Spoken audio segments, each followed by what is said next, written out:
Right, well, who doesn't love chocolates, caramels, and jams? We have some really interesting products to show you this morning, and they are unique to Colorado. And we have some representatives of the companies here today.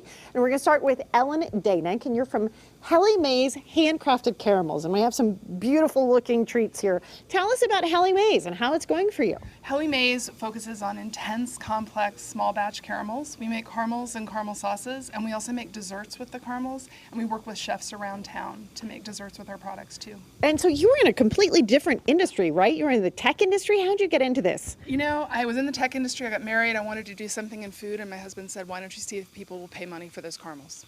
Okay, that sounds good. Well, okay, everybody come on in. We've got Tom and Laura and Vicky. What should they try? Banana pudding here with salted caramel sauce. And then these are blondies. No fighting. These are blondies from Salt and Grinder, which is Frank Bonanno's sandwich place in the Highlands, with our caramels as well as chocolate. So okay, so you say really intense flavors, right? Yes.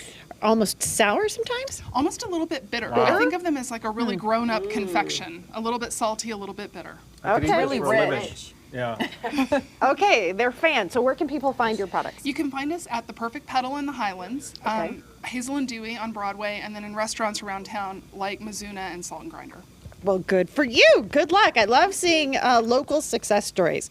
All right, now we're going to move on. We have Kathy Lee here to tell us about Modern Gingham Preserves. Good morning. Good morning. Tell us about your company. So we were founded in 2012. I started the company wanting to use as much local Colorado produce as possible.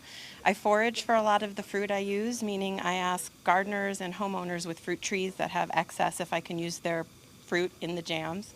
And I work with local growers throughout Colorado to source the produce from my jams whenever possible. Okay, here, let's let our crew here have a taste. Okay, give it a taste there. And Kathy, I want to ask you, so I saw in your bio that you actually have a PhD. I do. You're I a do. scientist. How did you end up in this business? I married a guy from the United Kingdom, and his parents are big into preserving, and I was inspired by what they were doing, and I started doing it when I was finishing up my PhD work, and I never stopped. I have And friends tell who us- can't spell PhD. Oh, really? Okay, well, we'll see how they are enjoying Oh, everything man. here. Oh, Pretty great. So good. local cherry with local coffee liqueur, and then local pear with cinnamon and vanilla. And they're great served with a variety of things, on toast, of course, but they're great on a cheese board and with cream cheese and crackers, on desserts, used as marinades, and in cocktails. Okay, and how can people find your products? You can go to my website, moderngingham.com, and you can also find me at a variety of specialty stores around Colorado, including Nooch Vegan Market off of Broadway in Ellsworth, the People's Market in Wheat Ridge, and Capitol Heights Pharmacy in Congress Park. Great. Good luck to you. Thank you We also have Demarise Graves here from Dead Dog Chocolates. Now, of course, the first question I have to ask you is, how did you come up with this name? So dogs are deathly allergic to chocolate, so it's a reminder never to feed your dogs chocolate. We also have a lot of Mexican influence behind our products, so if you look at our logo, we wanted to play off the whole Day of the Dead imagery with our branding. Oh, interesting. Now, Tom's already lined up on this side. He's ready to grab some chocolates You here. gotta get closer. Tell us about your chocolates, why they are a little different. Sure, so we're a Denver-based bean-to-bar chocolate making company, so we do everything starting with raw cacao that we source from different parts of Central and South America.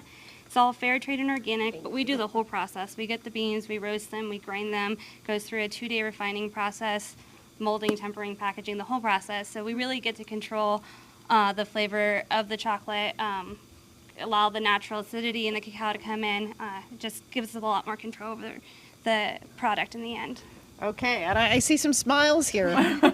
What do you think, guys? Wow, this one has a little like kick to it, a little spice. So that one's our Mexican Delicious. chocolate bar. It has guajillo chili, Ceylon cinnamon, and toasted almonds. Ooh, sounds good. Okay, you know, Chris Parente has been left out of this whole process. He is manning the desk over there, but we won't leave you out, Chris. We'll bring you some chocolate over. Yeah.